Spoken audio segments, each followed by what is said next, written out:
conversation with a whole lot of truth. Remedy Revolution is here for you. Ooh. And now here's your host, Aaron Page. All interviews presented on the Remedy Revolution podcast are designed to provide information and inspiration only. Guests of the podcast may present opinions and anecdotes which are solely their own. And as always, before beginning any treatment protocol, please consult with your preferred medical provider. Hello, everyone. Welcome to the Remedy Revolution podcast. My name is Erin, and today's guest is somebody who's been working pretty diligently behind the scenes over the last few years to really help small businesses, some of the businesses that perhaps have been canceled over the last few years, to create this parallel economy, an economy that allows for people to vote with their dollars, which obviously, as we all know, is very important. I'm really excited to announce this guest. His name is David Ragsdale. He has been, if you've been to any of the Defeat the Mandates rallies, he has been integral in creating those, as well as creating a new wonderful event that's coming up here in Las Vegas in just a few weeks. David, welcome to the show. Thanks for being here. Thanks for having me. It's great to be here. Absolutely. So when we talk about this term, parallel economy, what exactly does that mean? And what was the birth of that whole movement? So some people use the term freedom economy. Some people use the term patriot economy. Some people use the term parallel economy. I think when people use the word parallel economy, they're referring, I think, to more of a systematic approach to things, right? And basically, and all these different tribes of freedom-loving people understand that our sort of mainstream corporate economy isn't working for the people, American families, or the country. And for a variety of reasons, the censorship that we've experienced over the last few years on various issues. I want to be careful about what I talk about in case I don't want to get you a platform strike or anything like that, which is part of the problem, right? Yeah, absolutely. Speak freely about issues we all experienced collectively and as families and individually. But so the censorship, and it goes beyond social media. Even more dangerous has been the deplatforming or debanking of people, families, institutions, and companies.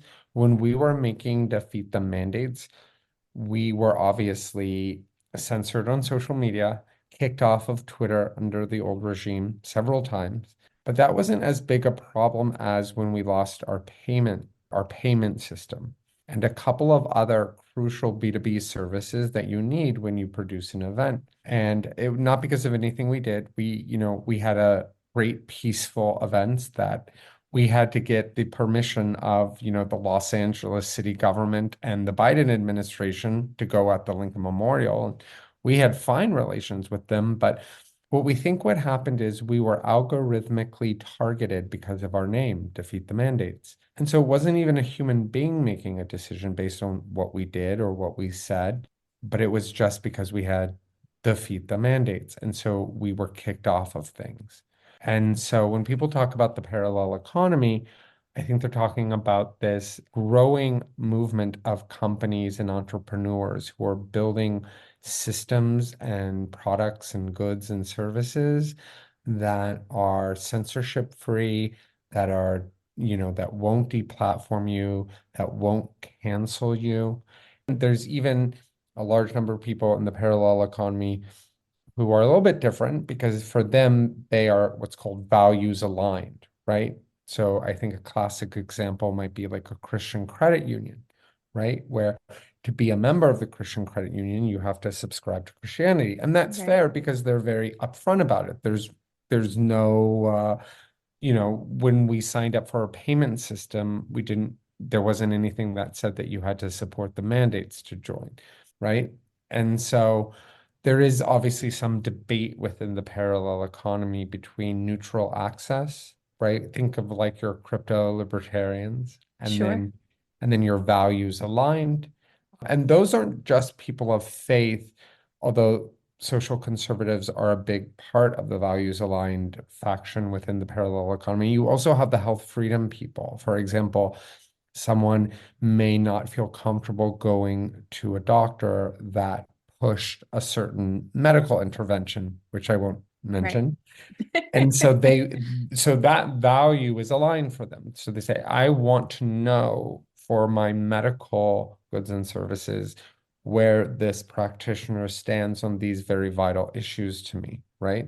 So it could make sense in a lot of areas to be values aligned, but then in other products, it might make more sense to be neutral access, like payment systems, right? So it's parallel economy has some debate within it.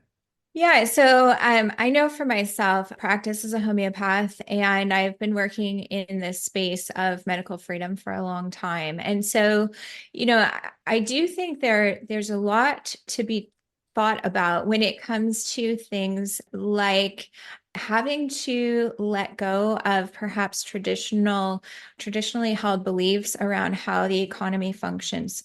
And what I mean by that is, for example, health insurance. So most people for a long period of time wouldn't go to a practitioner, for example, who didn't accept their health insurance. That was the primary driver of who they sought out.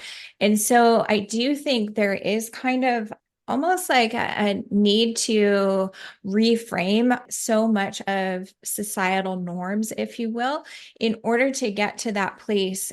So I appreciate that you brought up the values issue because it is very much in line with what I'm seeing as far as growth in my own business, just because people are looking for different options now that perhaps weren't on the table before because they had aligned themselves in this model that then suddenly wasn't working for them anymore.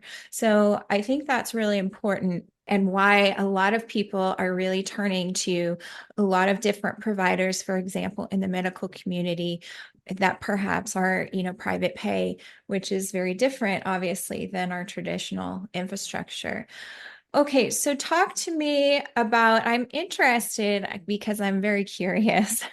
What was the impetus for you then personally to start Defeat the Mandates, to start now Replatform? And why did you decide it's my turn to do something today and move forward with that plan? Yeah, well, so first of all, so Defeat the Man, I was part of the team that did Defeat the Mandates. I didn't like it wasn't founded by one person. Actually, Sure. there was this great guy named Matt Toon out of Chicago who was like, we need to do something to stop the mandates and defeat these mandates, and we need to have a big rally, and we should do in Washington. And then he got connected to an organization that I just had gotten hired on with, and our director, Louisa Clary, and him. And then there were like 4 or 5 of us, and then we pushed it forward.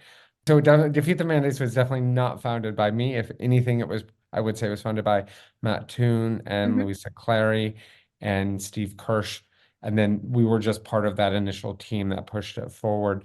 For Replatform, though, the idea came to me because when, as part of the Defeat the Mandates team, we were forced into the parallel economy, I was really disappointed. I was like, wow, there's a little bit of a quality issue here. And there's a lot of talk, but boy, is it not so great, right? In some of these things, right? We got Mhm. kicked off sort of the mainstream corporate version, which to be honest had some good features to it and Sure. worked well in a way, right? And I want to be very honest about these things. And then, we were forced to go to these alternatives, and a lot of them were not great. A lot of them had real teething issues with it, which is understandable because a lot of these products were in like a very proto stage of their development. They were new Sure. companies in the startup phase. And so obviously they're not going to be as great in many ways as a product that's been on the market for 10 years. The problem was that like sometimes we'd be like desperate to get something fixed from one of these parallel economy companies, and we couldn't get a hold of anyone, and we'd see the CEO on Twitter spending 10 hours a day on Twitter tweeting about like the trans stuff or whatever, and I know that's a very important issue to people, but it just seems sort of ridiculous. And it seemed Sure. like the parallel economy has to be more than like the veneer of anti-woke marketing. Right. I personally am not woke, but I see wokeness as a symptom Hmm. of stagnation, decline, dysfunction. And so, like, just countering like woke sloganeering by US corporate companies with like anti-woke sloganeering is not actually fixing the problem. Yeah, absolutely. Absolutely. So we need a conference, I thought, to get under the hood and to look at what's going on in the parallel economy and how can we make it better. And let's get some quality people who we bring in who are working on these things. And let's build a more investable parallel economy and a more intuitive parallel economy for consumers, for advertisers, and importantly, for investors. Hmm. Hmm. Yeah, so that brings us to a nice segue here, but who is Replatform for? Who would you like to see in the audience, for example? Well, there are two. So, and maybe in year two, we'll narrow that to one. But one, I'd like to see parents, I'd like to see parents see what's out there, right, in terms of these companies, because what we really need is we need better consumer product feedback. Hmm. And I think a lot of moms and dads out there are pretty savvy in terms of understanding what type of products they need and what they're willing to spend on it. And so we'd love to see a lot of parents at Replatform to sort of to excite them, to show them that, hey, here's what's ready now that you can use, and here maybe in a year or two you can come back to that, just so that people, like, I know that parents are really concerned about what's happening in the country, about the Hmm. economy, about what's going to happen to their children, and I want to give them a little hope that at least some of these things, that problems that seem intractable, are actually being worked on by a lot of entrepreneurs. And I think it would be really cool for parents and families to come and see what's being worked on. And then the second group, of course, is investors, because we need investors not only to put money into the parallel economy, but also to give feedback, right? We need active investors in the Hmm. parallel economy. A lot of freedom-oriented investors are really hyper focused on like media investments, which is cool and I'm sure has a good ROI, but like that part of the parallel economy is pretty saturated. And, just in terms of like regenerative agriculture, Hmm. right? I don't know if you've heard of Axe. TJ, have you heard of what they're doing? I don't It's know just that in wonderful. particular, They're like but yeah. it's this company, and it's almost like, wow, I've been waiting for someone to do that for a while. And I'm Hmm. sure there are a lot of companies out there doing it, but they basically make it possible and affordable for people to become farmsteaders at the level that they think they can. And what that does is it sort of reduces that, like, a problem sometimes with farmsteading is something on TikTok or Instagram can look very attractive, and people are like, oh, I want to get into this and I want to quit my job and buy 10 acres. And then they're like, oh, I actually don't like working with chickens or cows or any of that. And they're sort of stuck. Well, what companies like Axe do is they make it more of like an understandable process Hmm. so that people who have the idea and calling to do this, they walk through that great process. So it's not just like in the movies where they chuck everything and go buy a farm in Vermont. You know what I mean? Yep, yep, absolutely. Yeah, it sounds familiar because Joel Salatin came out with a fairly recent book called Polyface Micro, which walks you through the steps of like everything that you need to do if you are trying to be more sustainable in an apartment and then moving up from there, because it feels very overwhelming for most people when starting out. And the idea of just throwing all your chips in one basket, that can be pretty frightening, with regard to that. So I love that. That's a really great opportunity for people to be able to enter this kind of more parallel economy. And we're not only creating producers, we're also creating consumers. So Yeah. yeah, I I mean, for love that. instance, I mean, I have a lot of friends who, my oldest brother is a traditional Chinese medicine doctor, Hmm. acupuncturist, herbalist, and I have a lot of friends who work in permaculture and small farming. And, but I've got to tell you, I don't enjoy that. I don't enjoy gardening. I love that it's there, and I love purchasing those products from those producers. But I myself, but I like to watch it, right? And Hmm. so I'm Hmm. like, when I see it on YouTube or Rumble or on another platform, I can watch like 20 minutes to half hour of one of those like on the farm videos, and then I do a like and I like leave a nice comment. And that's what I can do. And then I can say, oh, is there a product of theirs that fits into my suite of things I'm looking to purchase? And if Sure. yes, then I can buy from it. And I don't need to, and that's also something we want to do. We want to make the parallel economy manageable, right? Because a lot of times some people might conflate it with like prepping, and there are some aspects to that, I guess, but like you can dip your toes into the parallel economy without drowning, right? Like you're not going to be shamed because you still use Gmail or like you use your Chase bank account, right? It's all about finding that entry point, feeling comfortable, and then doing what you can do, right? No, we're not going to purity spiral our way out of this mess. Yeah, absolutely. I love that so much. So tell us a little bit about the event coming up, Replatform Vegas, hosted in Las Vegas.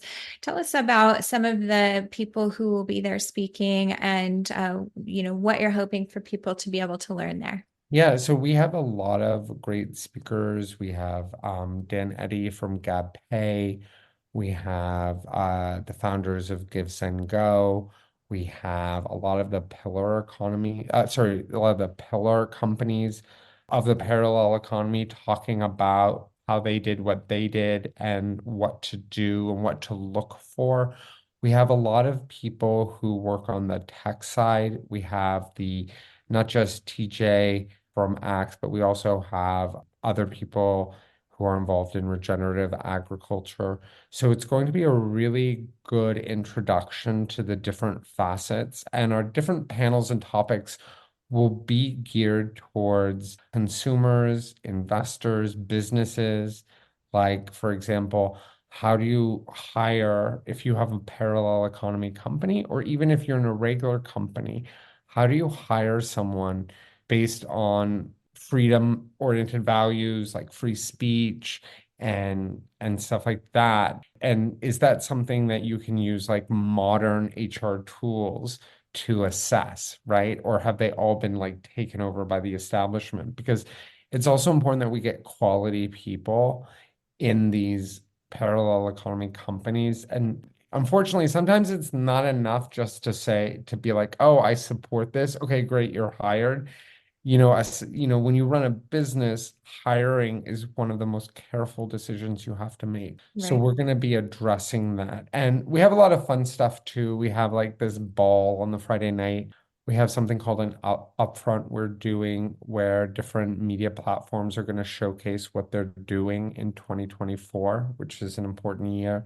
Hmm. Mikki Willis and his fun crew are going to do a premiere of Plandemic the musical on the Saturday night, and they're going to have a Q&A afterwards with all the stars.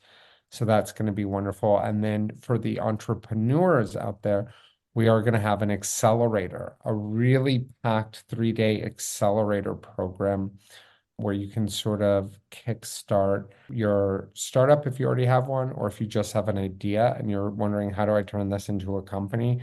You'll want to come to our accelerator program. And all that stuff can be found at replatformvegas.com.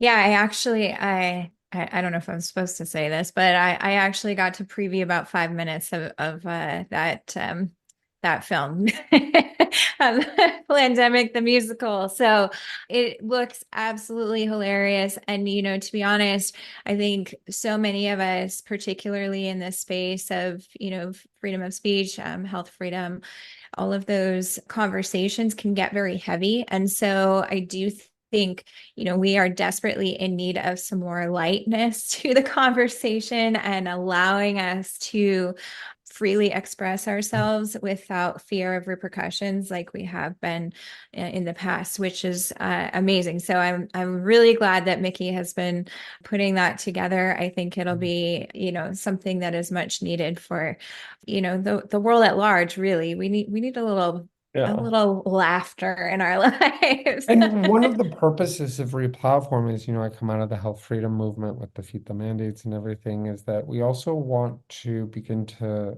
enlarge the coalition, right? Mhm. Because the reality is there were a lot of people who stood on the sidelines when that was going down. And, maybe that we know that probably could have used their help. But there are a lot more people who are ready to get off the sidelines now and join us in a larger coalition to do some things. And Right. I think that, like, for the health freedom movement, we're real tired. We've been working for almost 4 years now without taking a breath. And we've all been working with each other and we've been like in the trenches for so long. I think it's time for us to allow new people to come in, to allow like a larger movement full of fresh ideas and so that we don't have to be so brittle about everything. And like what happened is horrible. And so many people died unnecessarily. So many people are injured still today unnecessarily. But I think that you're very correct. We need somehow to get, as a health freedom movement, the bounce in our step back. And I don't know how that will happen, but we hope that Replatform as a joyful event will be part of that process.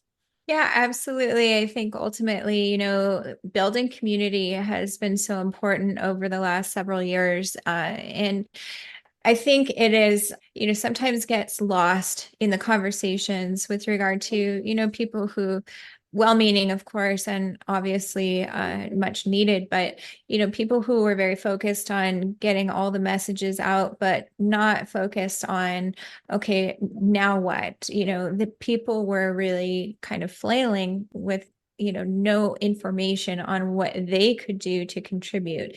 Because like you mentioned before, so many of us, we have skills in various, arenas, and not everybody is going to, create their own hobby farm, and not everybody is going to, help all of the job injured people like I do. There are so many of us involved in various arenas, and I think that's important.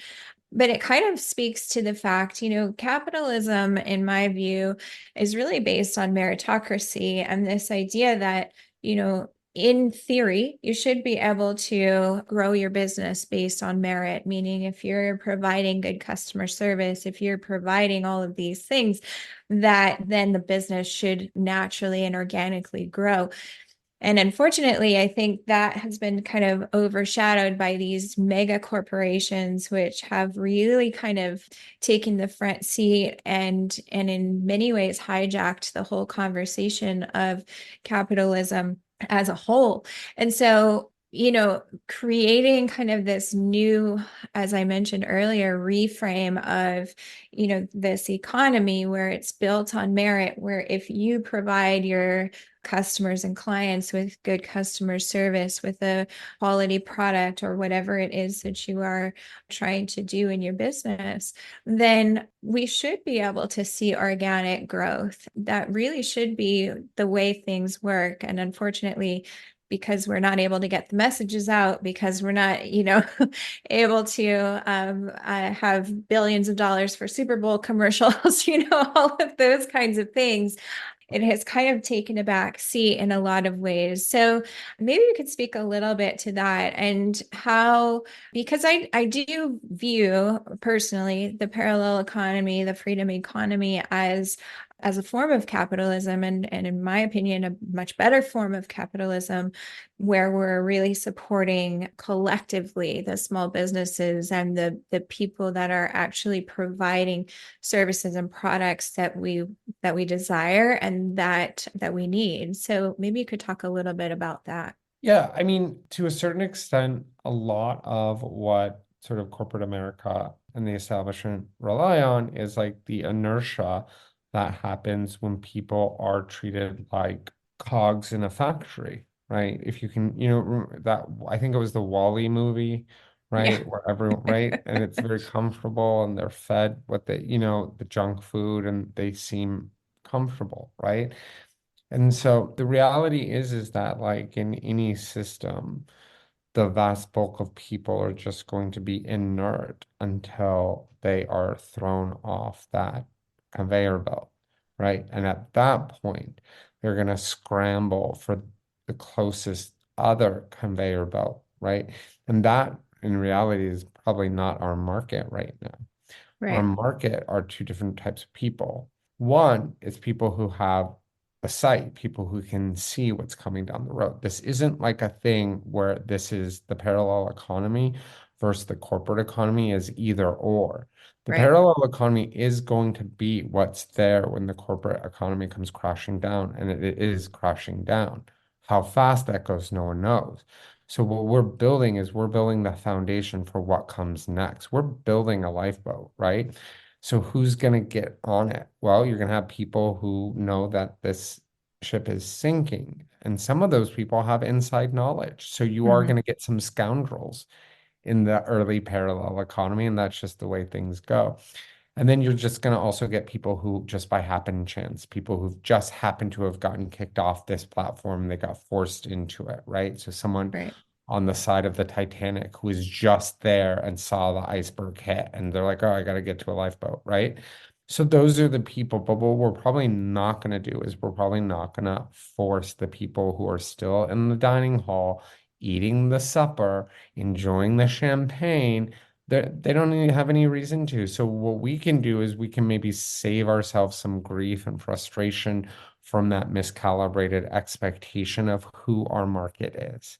Yeah, absolutely. I think that's an excellent point. We need to understand, me as a consumer, obviously wanting to vote with my dollars and being cautious about where I invest my hard-earned money and with whom, because I think that's really important moving forward in particular. All right, David. Well, we have reached the end of our podcast where I ask 8 rapid fire questions of every single one of our guests. These questions help us get to know you as a human being because we are all human beings and hopefully not transhumanists, but haven't had one of those yet. But anyway. All right. Number one, if you could choose only one natural remedy for the rest of your life, what would it be? Or like herbal tea. Awesome. Tell us something most people don't know about you. I'm left-handed. Nice. If I were to compile a playlist of happy music, what song would you suggest be added? Bastille's Happy Nice. What is your favorite guilty pleasure? ice cream. Like all the Any time. Anytime. any particular flavor? Rocky Road, of course. Awesome. What is the most influential book you've ever read? The Birth of the Modern by Paul Johnson, A History of World Society from 1800, from 1815 to 1830. Nice. What does the word revolution mean to you? Forced change. And what does the word remedy mean to you? Accepted change. And if you could impart one piece of wisdom onto our listeners, what would that be? Sleep 8 hours a night. Oh man, I got to work on that Me too. one. All right, everybody. If you are looking to attend the event, it will be coming up here March 8th through 10th in Las Vegas. You can visit replatformvegas.com. And in the checkout, you can enter code REMEDY for a discount. I'm excited. I hope to be there. We'll see what happens. I'm in the midst of a move here, so we'll see if I am able to make it out there. But I really hope to be there. I know many of my friends will be there, and so I highly recommend that anybody in that area definitely buy a ticket, head out to Replatform, and follow what they're doing because ultimately, the freedom economy, the parallel economy doesn't exist without you. You are so integral in that movement. We need consumers, obviously, in order to drive that economy forward. David, it has been such a pleasure. Anything else you would like to mention to our listeners today? Just take care of each other. Absolutely. I agree. All right, everybody, y'all take care. We'll see you next time.